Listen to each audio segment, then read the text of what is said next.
नमस्कार बच्चों, आज के इस कालखंड में हम चर्चा करेंगे व्याकरण के एक नए टॉपिक विशेषण पर।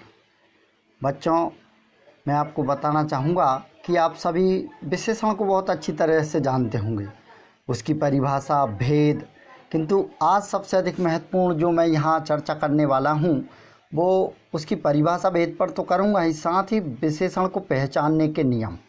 क्योंकि सबसे अधिक जो समस्या जाती है वह विशेषण को पहचानने में, और ख़ास करके संख्यावाचक विशेषण और परिमाणवाचक विशेषण में भेद नहीं कर पाते हम कि कौन सा विशेषण है। तो आज इन्हीं सब बिंदुओं को लेकर मैं इस कालखंड में हाजिर हूँ।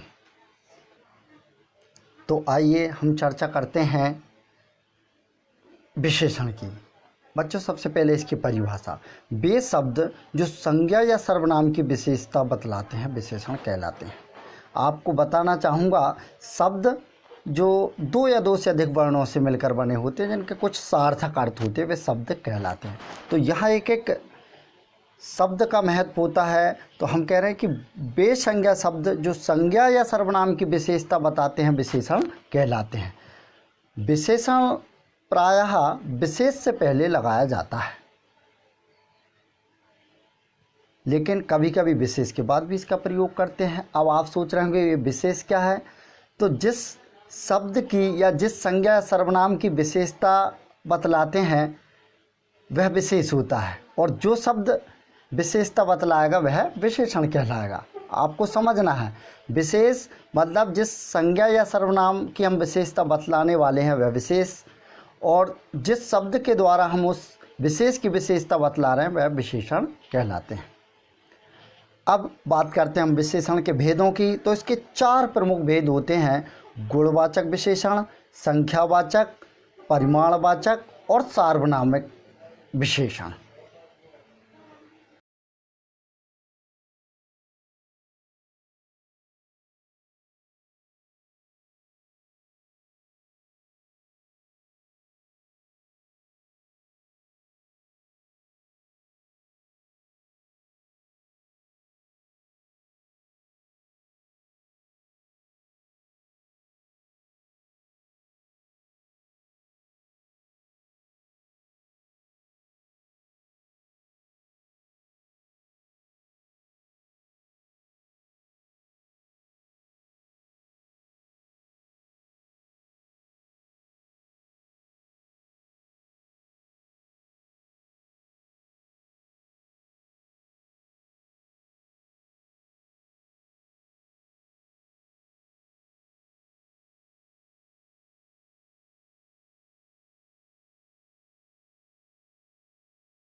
चलिए, तो हम चर्चा करते हैं विशेषण के भेदों पर। सबसे पहले गुणवाचक विशेषण। जैसा कि नाम से ही स्पष्ट है, जो विशेषण शब्द संज्ञा या सर्वनाम के गुण, दोष, रंग, रूप आदि के बारे में बताते हैं वे गुणवाचक विशेषण कहलाते हैं। आपको ये भी बताना चाहूँगा कि गुण से तात्पर्य है अच्छे या बुरे दोनों गुणों से। जैसे हम एक उदाहरण लेते हैं, लाल गुलाब बहुत सुंदर है, आयुष आलसी लड़का है। तो यहाँ उसके जो गुण बता रहे हैं, आयुष जो लड़का है वह आलसी है, यह हो गया विशेषण। इन वाक्यों में जैसे ऊपर के दोनों वाक्यों हम देखें तो लाल व सुंदर शब्द फूल के गुण बता रहे हैं। जैसे पहले वाक्य में लाल गुलाब बहुत सुंदर है, इसमें लाल और सुंदर दोनों गुणवाचक विशेषण हैं। दूसरे वाक्य में आलसी शब्द आयुष का दोष बता रहे हैं। मैंने पहले भी कहा कि यहाँ गुण दोष दोनों की चर्चा हम करेंगे। कुछ प्रमुख गुणवाचक विशेषण शब्द जैसे भला, बुरा, अच्छा, झूठा, उदार, सुंदर। रंग की बात करें तो लाल, काला, पीला। दशा, अमीर, गरीब, पतला, भारी, हल्का। आकार, बड़ा, छोटा, मोटा, पतला, दुबला।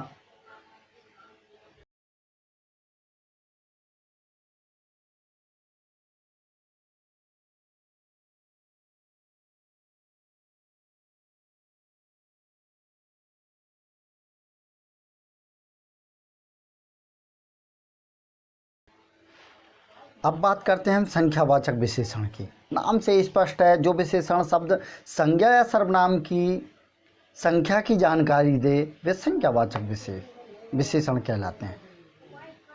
इस कतार में 5 छात्र खड़े हैं, मेज पर 4 केले रखे हैं। इन वाक्यों में 5 तथा 4 क्रमशः छात्र और केले की संख्या बता रहे हैं, अतः यह संख्यावाचक विशेषण होते हैं। इनके संख्यावाचक विशेषण के 2 भेद होते हैं, एक निश्चित संख्यावाचक विशेषण और दूसरा जो है अनिश्चित संख्यावाचक विशेषण।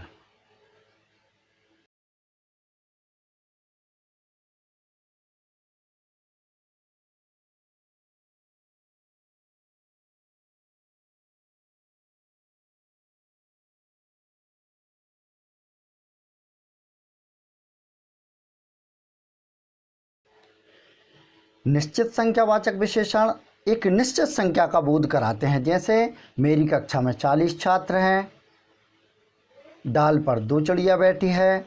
इन दोनों वाक्यों में विशेष की निश्चित संख्या का बोध हो रहा है। कक्षा में कितने छात्र हैं? 40। डाल पर कितनी चिड़िया बैठी है? 2। अनिश्चित संख्यावाचक विशेषण वे संज्ञा शब्द जो विशेष की निश्चित संख्या का बोध न कराते हो वे अनिश्चित संख्यावाचक विशेषण कहलाते हैं, जैसे कुछ बच्चे, कम छात्र, कई घोड़े इत्यादि।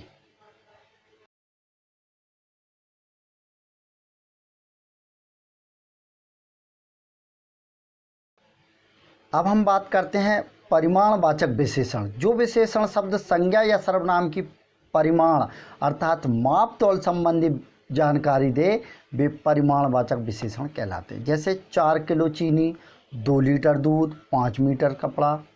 इसको भी 2 भागों में बांटा जाता है, निश्चित परिमाणवाचक और अनिश्चित परिमाणवाचक। तो निश्चित परिमाणवाचक विशेषण वे होते हैं जो विशेषण शब्द की निश्चित मापतौल बताते हैं, जैसे 2 मीटर कपड़ा, 1 लीटर दूध। अनिश्चित परिमाणवाचक विशेषण जो निश्चित मापतौल नहीं बताते, जैसे थोड़ी चीनी, कुछ खिलौने इत्यादि।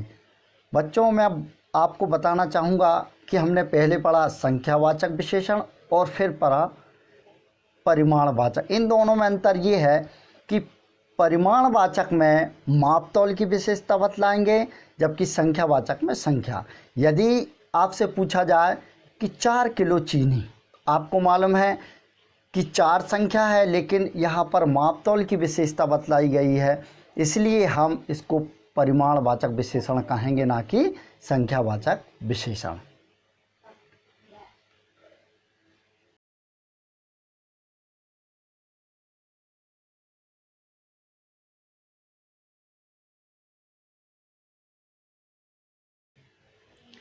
बच्चों, विशेषण का अंतिम भेद है सार्वनामिक या संकेतवाचक विशेषण।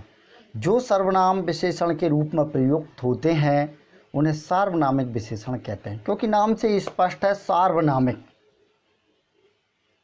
सार्वनामिक अर्थात जैसे हम सर्वनाम की जो विशेषता बतलाते हैं कि संज्ञा के बदले प्रयुक्त होने वाले शब्द, जैसे वह लड़की अच्छी है, यहाँ पर दूसरा वाक्य लेते हैं वह पुस्तक मेरी है। यहाँ यह और वह दोनों सार्वनामिक विशेषण है। तो बच्चों, मुझे पूर्ण आशा है कि आज के इस वीडियो में आपने विशेषण की परिभाषा, भेद और उसको पहचानने के नियम जान चुके होंगे। और आपसे मैं इसी तरह के कंफ्यूज वाले टॉपिकों पर चर्चा करता रहूँगा। आज के लिए बस इतना ही। धन्यवाद। आपका दिन शुभ हो।